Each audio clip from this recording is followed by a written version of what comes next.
Assalamualaikum warahmatullahi wabarakatuh dan salam sejahtera. Alhamdulillah, bersyukur kepada Allah SWT kerana dengan limpah-Nya dan izinnya jua, maka dapatlah kita bersama-sama pada pagi ini. Mula-mula sekali saya ingin mengucapkan banyak terima kasih kepada Tuan Pengarah Jabatan Pelajaran Negeri Perlis JPN, Cik Mansur bin Lat, serta seluruh warga JPN Perlis yang telah menjayakan pelbagai program mengambil senang sambutan hari ulang tahun keputraan Ibu Ayanda saya yang ke-7 dan juga genap pemerintahan 10 tahun baginda sebagai Raja Negeri Perlis. Terima kasih banyak yang saya ucapkan.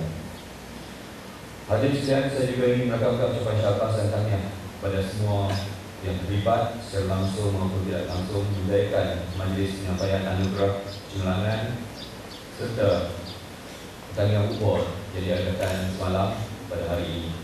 Kerjasama dan komitmen yang tinggi selama ini sewajarnya diteruskan dalam apa jua program di masa-masa yang akan datang. Hadirin sekalian, saya mengambil kesempatan ini untuk mengucapkan tahniah dan syabas kepada semua penerima hadiah akademik serta peserta pertandingan football anjuran Jabatan Pelajaran Perlis pagi ini. Hari ini sebanyak 163 orang murid cemerlang yang merangkumi peperiksaan PSR, PMR dan SPM bagi tahun 2009 berjaya menerima hadiah hasil cemerlangan mereka. Jadikanlah sumbangan atau hadiah ini, hadiah kecil ini sebagai pembakar semangat dan pemangkin untuk mencapai kejayaan yang gemilang, yang lebih gemilang seterusnya.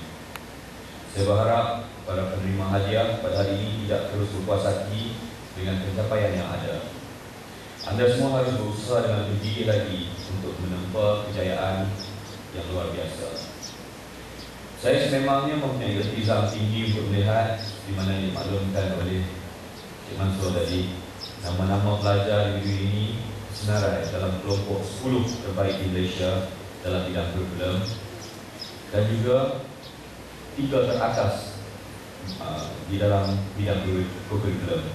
Saya harap inspirasi ini akan menjadi satu cabaran semangat pada semua pelajar dan warga pendidik di negeri ini.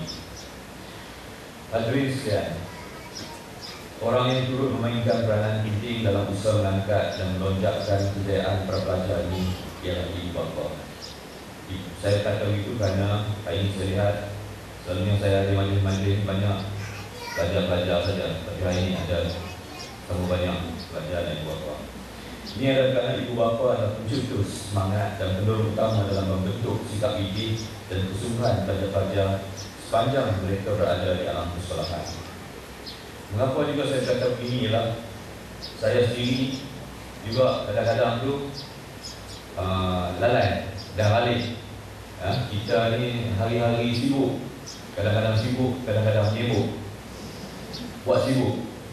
Jadi kita terlupa dengan tanggungjawab kita sebagai ibu bapa. Kita ingat di pergi sekolah, lepas tuition, kita bagi tuition, lepas sekolah sampai ke malam dan sebagainya dah cukup. Sebenarnya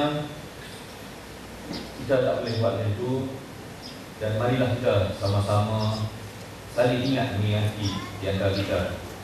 Dan saya yakinlah yang ada di sini hari ini anak-anak yang dikurniakan Tuhan, kita bijak, seharusnya selain untuk diri sendiri itu mengingat sama kawan-kawan yang lain supaya anak-anak mereka juga akan sama-sama berjaya.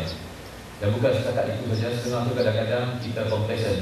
Kita anak kita nombor 1 tu kita bagi tuition, kita bagi dan sebagainya. Tapi bila tengok anak kita tu tak bangun, anak nombor 2, nombor 3, nombor 4 ni kita slack sikit. Jadi tak boleh. Kalau satu yang pertama saja, yang kedua, ketiga, keempat, kita momentum kena sama.